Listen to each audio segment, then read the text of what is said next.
nós estamos falando de alguns aspectos fundamentais a respeito de uma possibilidade de estudarmos psicologia organizacional e do trabalho, que não sejam possibilidades aí restritas a uma tradição que vem desde a psicologia industrial.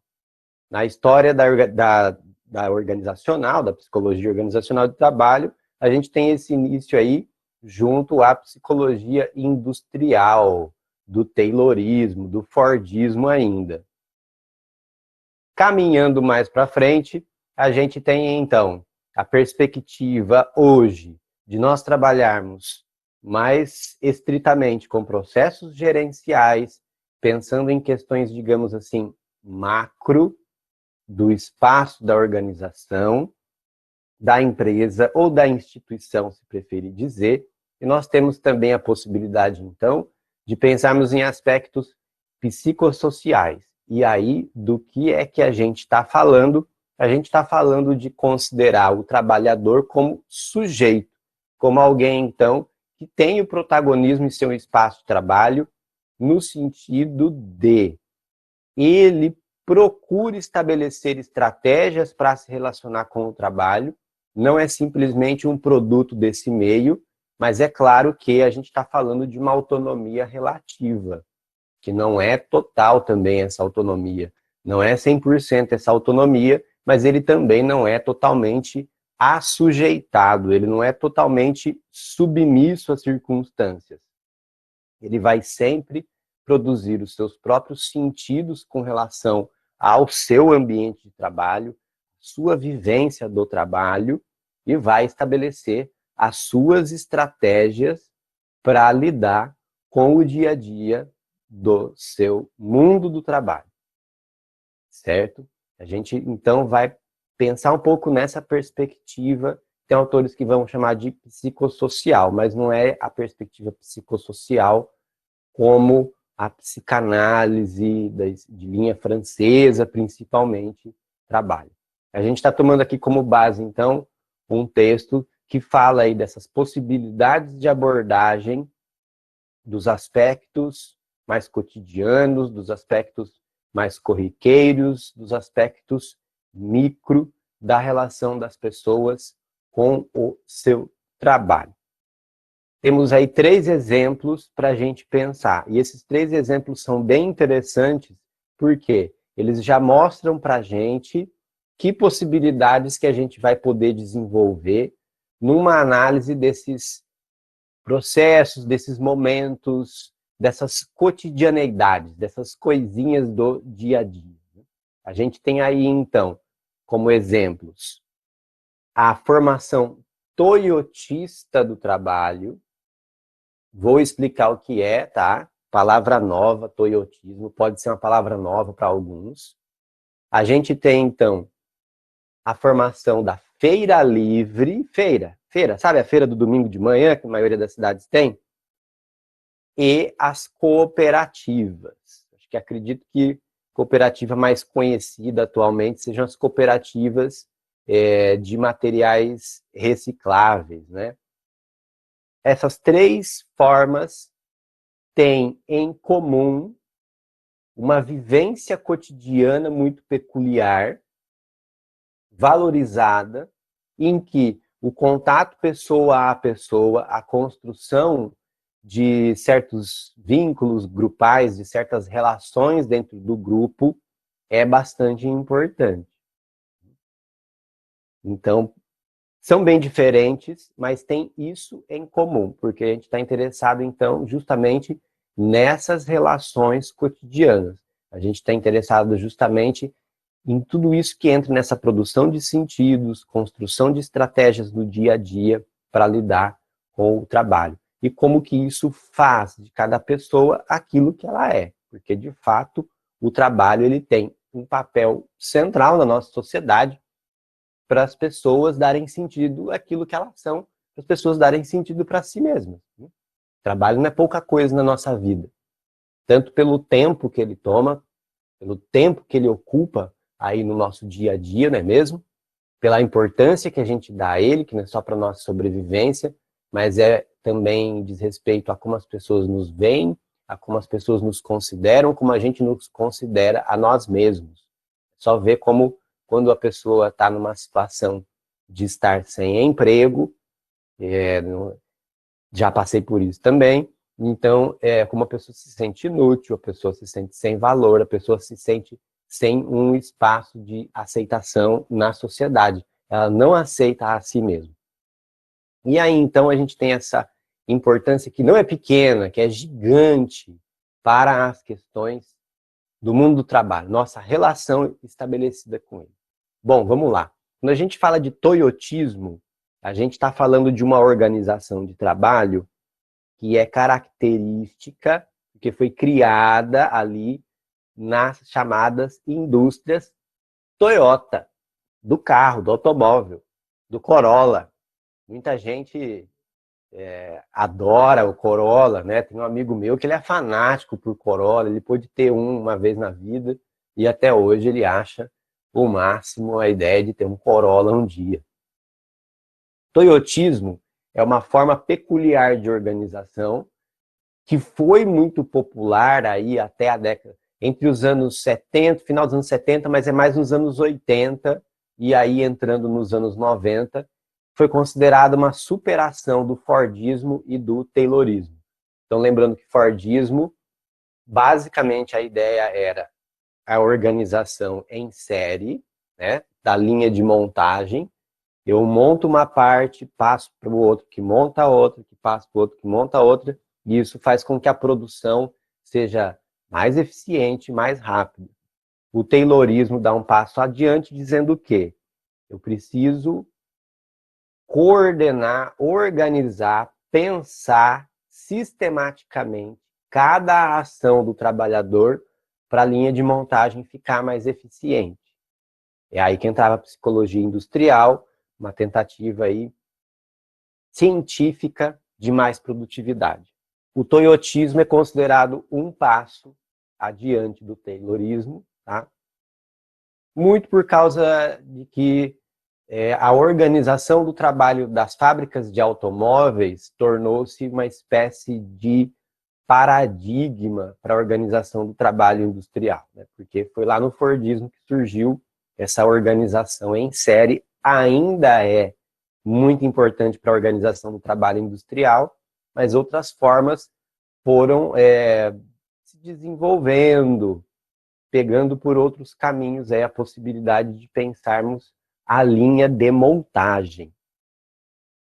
O toyotismo, que surge aí então na Toyota, no Japão, ele pensa o trabalhador como alguém que tem que vestir a camisa da empresa, que ele vai ter uma dedicação integral ao seu trabalho. E essa dedicação é integral mesmo, tá?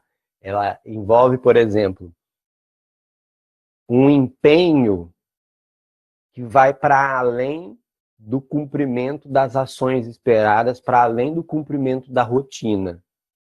Distribui-se esses trabalhadores em equipes, espera-se que cada trabalhador conheça diversos aspectos do trabalho dele e não somente uma função muito específica, como na linha de montagem tradicional. Ele precisa conhecer outras ações possíveis do trabalho dele. Então, ele precisa ter um domínio um pouco mais integral do que é possível se fazer naquela linha de montagem. Inclusive disposto a fazer sugestões, a produzir mudanças no seu ambiente de trabalho. Na prática, isso tinha muito de levar a pessoa a abraçar uma visão de empresa integralmente, abraçar inclusive ideologicamente, uma ideia assim, de se esforçar a qualquer custo, de se dedicar ao trabalho ao máximo, que a sua vida ela deve estar integralmente voltada para o seu trabalho e para a convivência com aquele grupo, com aquela turma de trabalhadores que são designados para determinado ponto da produção. Então, você tem aí um controle bastante estrito sobre o dia a dia da empresa. Tem um controle bastante estrito aí. Por quê? Porque você precisa, então, de alguma forma, avaliar que essa pessoa realmente esteja tão entregue assim à produção, tão entregue assim às exigências da organização. E aí isso traz vários problemas, vários questionamentos a respeito do desgaste que isso traz. Do desgaste da pessoa estar permanentemente sob a sensação de estar sendo cobrado, de estar sendo avaliado. Porque a avaliação não é feita somente por superiores, mas existe a avaliação mútua dos pares o tempo todo. E a gente está falando de algo que surgiu na cultura japonesa, então a cultura em que a questão da obediência e do respeito à coletividade é muito forte, que não é ruim, que não é ruim. A questão aí é as consequências que isso teve ao toyotismo se valer desse espírito de coletividade muito forte da cultura japonesa para fins aí de produção. Então é uma forma de se organizar o dia a dia.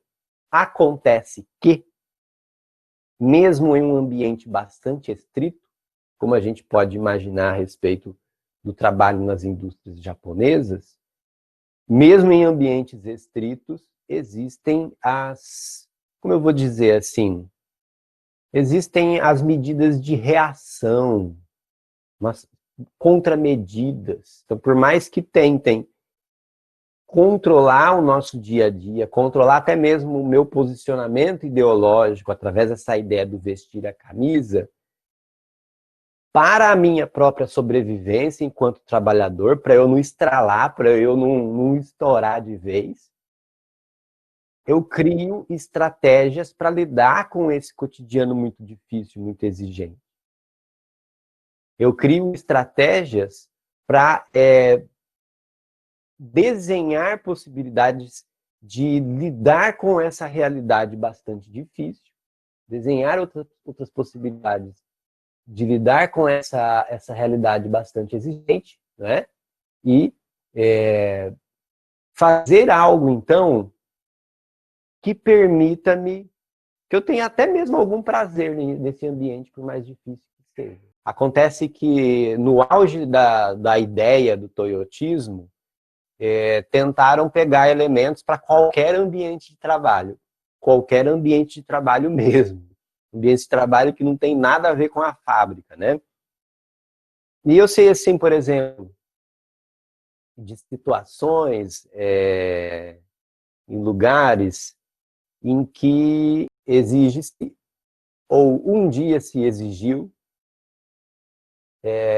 que o professor não sentasse ao dar aula em nenhum momento. Para quê? Com a ideia de que isso diminui o dinamismo da aula, né? Não, isso é do estilo de cada um, isso é da preferência de cada um, né? Então, muitas vezes, assim, alguns elementos muito específicos, eles ganham popularidade e viram meio que receita milagrosa, meio que chavão, não é? Vamos pegar isso daqui, inclusive fora do contexto maior de aplicação do toyotismo, vamos usar esse elemento isolado. Forma que, então, que foi bastante conhecida de organizar o ambiente de trabalho, é bastante conhecida ainda. É claro que nos últimos 20 anos deve ter se transformado, se modificado, sofrido aí alguma evolução, não tenho dúvida disso. Mas essa é a ideia básica. É algo assim, então, que toma bem o dia a dia, a organização do cotidiano do trabalhador. Mas, como eu disse, o trabalhador sempre constrói estratégias, né, para burlar algumas coisas que ele não acha interessante, uma espécie de pequenos movimentos de rebeldia, pequenas sabotagens. Outro exemplo que eu quero falar é o da feira livre.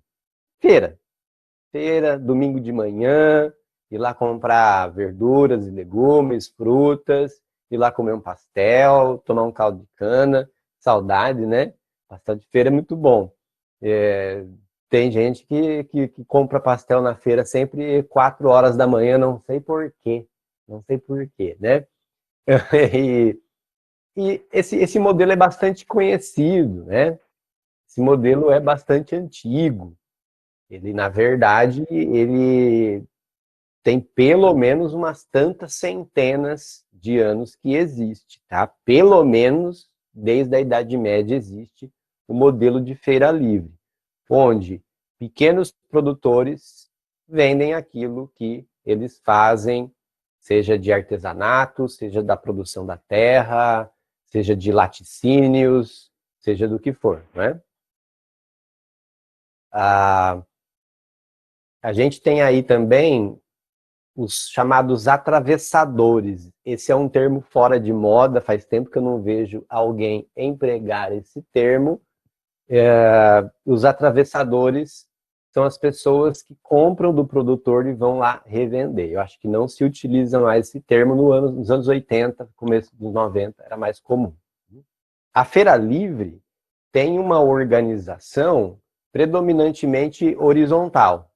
Predominantemente horizontal. O que isso quer dizer, então? Tem aí as suas lideranças, mas elas têm algumas finalidades e isso não vai estar organizado de forma tão estrita, de ordens que são dadas de cima para baixo. Ela vai ter uma organização geralmente mais democrática, em que as coisas se resolvem de um feirante para o outro. Cada feirante é uma unidade autônoma ali, eles têm que se relacionar para o negócio funcionar, eles estão sujeitos a leis, não é? Cada município tem as leis de funcionamento da feira livre, mas dentro daquelas leis, eles se organizam de uma forma bastante espontânea e, inclusive, bastante flexível, bastante adaptável às circunstâncias que aparecem no dia a dia deles, em cada semana que eles se organizam em um espaço ou em outro. E aí, nesse ambiente, o que tem no dia a dia é uma coisa muito forte de negociação. Tanto a negociação do vender e comprar coisas, mercadorias, não é? Quanto a negociação também de resolver as situações que surjam e de se organizar naquele espaço, que geralmente é uma rua ou uma praça. Esse trabalho, então, tem também, além dessa autonomia, outro aspecto que traz mais autonomia ainda é que a maioria ali, então, vai ser o chefe de si mesmo, né? Vai ser autônomo. Ele que é o responsável, então, pelo seu espaço, pela relação com os outros, pela compra e venda de mercadorias. E vai ter todos os seus processos bastante peculiares aí, dessa convivência, como que se estabelece ali uma certa respeitabilidade, quem que é mais respeitado, quem que é menos respeitado, quem que tem certo status, quem não tem, quais aquelas diferenças que fazem alguém, então, estar em um certo grau hierárquico informal, aí aquela pessoa é mais respeitada. Por que isso, né? São coisas que surgem dessa convivência, dessas lideranças informais muito característica das feiras livres. E o terceiro exemplo aí das cooperativas, trabalho cooperado. É bastante comum no Brasil, tem bastante tipos de cooperativas, tá? Eu penso que uma bem conhecida seja, então, a cooperativa de trabalho com materiais recicláveis. Mas a gente tem cooperativa de tudo quanto é forma, tem até cooperativa de crédito. Eu não sei muito bem como que funciona uma cooperativa de crédito, né? Mas a ideia da cooperativa é, em tese, que todos os cooperados trabalham por igual, todos mandam por igual num sistema de assembleia e todos vão dividir por igual seus lucros e suas perdas. Você vai ter cargos ali de coordenação, porque esses cargos são necessários para uma organização que depende de certa burocracia. Mas a cooperativa pertence a todos. Na prática, a gente tem algumas cooperativas que elas são meio que criadas artificialmente, elas não têm tanto esse sentido de coletividade mesmo, principalmente cooperativas de prestação de serviço terceirizado. Mas temos sim muitas cooperativas, então, que diz respeito a quê? A uma iniciativa das pessoas se juntarem para fazer uma organização, porque isso vai ser mais vantajoso para elas e de diversas formas. Então, tem cooperativas que são muito grandes, né? Cooperativas de produtores de grãos, por exemplo, que são enormes, mas que trata-se de quê, então? De produtores que se juntaram e acharam aí que é mais interessante para eles, mais lucrativo para eles fazerem uma parte do trabalho em sistema cooperativado do que contratar alguém, do que pagar uma empresa para fazer esse trabalho, ou até mesmo submeter-se a uma empresa para fazer esse trabalho. Muitas cooperativas passam pela questão de economia solidária, que é uma forma de organização, que é uma forma de mobilização social muito importante no Brasil. Faz tempo que eu não ouço falar honestamente, já foi mais importante, mas tem a sua importância até hoje, né?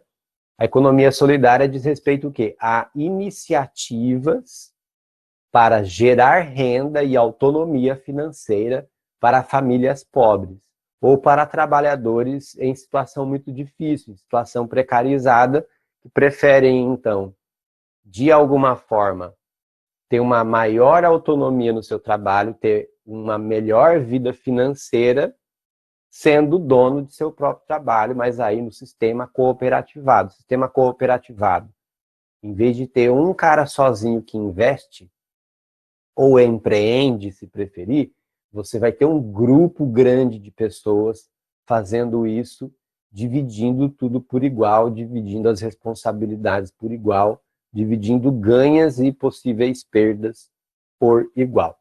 E aí, evidentemente, em um regime de trabalho cooperado, a organização do dia a dia também é diferente, porque aí você não tem lideranças tão claras também, assim como na Feira Livre.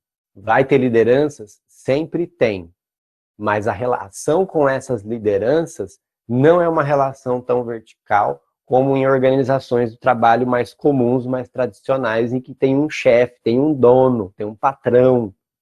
Ali na cooperativa não tem o dono, todo mundo é dono. Então, a sua autonomia é muito maior. Evidentemente que a responsabilidade é maior também, de certa maneira, né?